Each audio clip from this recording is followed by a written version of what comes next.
বয়স যখন 7 হয়, বারবার যখন সালাতের কথা বলবেন, সাথে করে নিয়ে দাঁড়াবেন, জুমার দিন মসজিদে নিয়ে যাবেন, মাঝে মাঝে নামাজে নিয়ে যাবেন। 7, 8, 9 এই 3 বছরের ট্রেনিং এ 10 বছর তো এমনি পাক্কা নামাজে হয়ে যাবে। নাকি বলবেন হুজুর আমি তো পড়ি না, আমারই তো খবর নাই। ছেলেরা যে বলবো বাবা নামাজ কায়েম কর, এর আগে কিন্তু নিজের মুসল্লি হইতে হবে।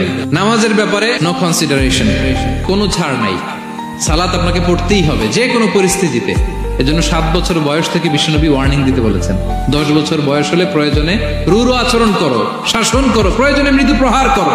অনেক ফ্যামিলি বয়স যখন 7 হয়, বারবার যখন সালাতের কথা বলবেন, সাথে করে নিয়ে দাঁড়াবেন, জুমার দিন মসজিদে নিয়ে যাবেন, মাঝে মাঝে নামাজে নিয়ে যাবেন। 7, 8, 9 এই 3 বছরের ট্রেনিং এ 10 বছর তো এমনি পাক্কা নামাজে হয়ে যাবে। নাকি বলবেন হুজুর আমি তো পড়ি না, আমারই তো খবর নাই। ছেলেরা যে বলবো বাবা নামাজ কায়েম কর, এর আগে কিন্তু নিজের মুসল্লি হইতে হবে। নামাজের ব্যাপারে নো কনসিডারেশন, কোনো ছাড় নাই। সালাত আপনাকে পড়তেই হবে যে কোনো পরিস্থিতিতে। এজন্য 7 বছর বয়স থেকে বিশ্বনবী ওয়ার্নিং দিতে বলেছেন। 10 বছর বয়স হলে প্রয়োজনে রূঢ় আচরণ করো, শাসন করো, প্রয়োজনে মৃদু প্রহার করো। অনেক ফ্যামিলি আছে নিজেও নামাজি, ছেলে মেয়েদেরকেও নামাজের কথা বলে পড়ায়। জোহর পড়তে দেয়, আসর পড়তে দেয়, মাগরিব পড়তে দেয়, এশা পড়তে দেয়, ফজর পড়তে দেয় না। ফজর নিয়ে টেনশন নাই। কেন? আমার কলিজার টুকরা সন্তান ঘুমায় হুজুর, কাঁচা ঘুম কেমনে ভাঙাই। যে বাবা মারা মনে করে সকালে কিভাবে ডাকি, উঠতে চায় না হুজুর, কাঁচা ঘুম কষ্ট হয়ে যায়। ফজরের সময় যদি আগুন লেগে যায় আপনার ঘরে, কি করবেন? আরেকটু ঘুমা, কাঁচা ঘুম। দুনিয়ার আগুন থেকে রক্ষা করার জন্য যেমনি ডাকেন, উঠায় নিয়ে আসেন, জাহান্নামের কঠিন আগুন থেকে বাঁচানোর জন্য ফজরের সময়ও ডাকার দরকার আছে না নাই? দুনিয়ার আগুনের চেয়ে কমপক্ষে 70 গুণ বেশি তেজওয়ালা। বিষ্ণু বলেন নারুকুম তুকিদুন, যে আগুন দিয়ে কিচেনে রান্না করো, জাহান্নামের আগুন কিন্তু এই আগুন নয়। জাহান্নামের আগুন দুনিয়ার আগুনের চাইতে কমপক্ষে 70 গুণ বেশি তেজওয়ালা। তাহলে ফজরের সময় ডাকবেন তো ছেলে মেয়েকে, হ্যাঁ, নিজেও পড়বেন, ছেলে মেয়েদেরকেও ডাকবেন। আকিমিস সালাহ। বয়স যখন 7 হয়, বারবার যখন সালাতের কথা বলবেন, সাথে করে নিয়ে দাঁড়াবেন, জুমার দিন মসজিদে নিয়ে যাবেন, মাঝে মাঝে নামাজে নিয়ে যাবেন। 7, 8, 9 এই 3 বছরের ট্রেনিং এ 10 বছর তো এমনি পাক্কা নামাজে হয়ে যাবে। নাকি বলবেন হুজুর আমি তো পড়ি না, আমারই তো খবর নাই। ছেলেরা যে বলবো বাবা নামাজ কায়েম কর, এর আগে কিন্তু নিজের মুসল্লি হইতে হবে। নামাজের ব্যাপারে নো কনসিডারেশন, কোনো ছাড় নাই। সালাত আপনাকে পড়তেই হবে যে কোনো পরিস্থিতিতে। এজন্য 7 বছর বয়স থেকে বিশ্বনবী ওয়ার্নিং দিতে বলেছেন।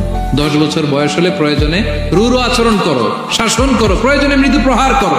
অনেক ফ্যামিলি বয়স যখন 7 হয়, বারবার যখন সালাতের কথা বলবেন, সাথে করে নিয়ে দাঁড়াবেন, জুমার দিন মসজিদে নিয়ে যাবেন, মাঝে মাঝে নামাজে নিয়ে যাবেন। 7, 8, 9 এই 3 বছরের ট্রেনিং এ 10 বছর তো এমনি পাক্কা নামাজে হয়ে যাবে। নাকি বলবেন হুজুর আমি তো পড়ি না, আমারই তো খবর নাই। ছেলেরা যে বলবো বাবা নামাজ কায়েম কর, এর আগে কিন্তু নিজের মুসল্লি হইতে হবে।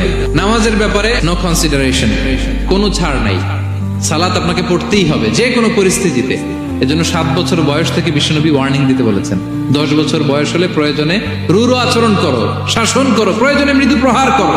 অনেক ফ্যামিলি আছে নিজেও নামাজি, ছেলে মেয়েদেরকেও নামাজের কথা বলে পড়ায়। জোহর পড়তে দেয়, আসর পড়তে দেয়, মাগরিব পড়তে দেয়, এশা পড়তে দেয়, ফজর পড়তে দেয় না। ফজর নিয়ে টেনশন নাই। কেন? আমার কলিজার টুকরা সন্তান ঘুমায় হুজুর, কাঁচা ঘুম কেমনে ভাঙাই।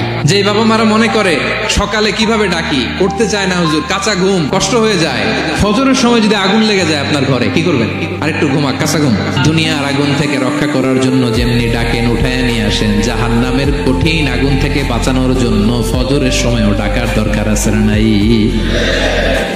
দুনিয়ার আগুনের চেয়ে কমপক্ষে 70 গুণ বেশি তেজওয়ালা। বিষ্ণু বলেন নারুকুম তুকিদুন, যে আগুন দিয়ে কিচেনে রান্না করো, জাহান্নামের আগুন কিন্তু এই আগুন নয়। জাহান্নামের আগুন দুনিয়ার আগুনের চাইতে কমপক্ষে 70 গুণ বেশি তেজওয়ালা। তাহলে ফজরের সময় ডাকবেন তো ছেলে মেয়েকে, হ্যাঁ, নিজেও পড়বেন, ছেলে মেয়েদেরকেও ডাকবেন। আকিমিস সালাহ।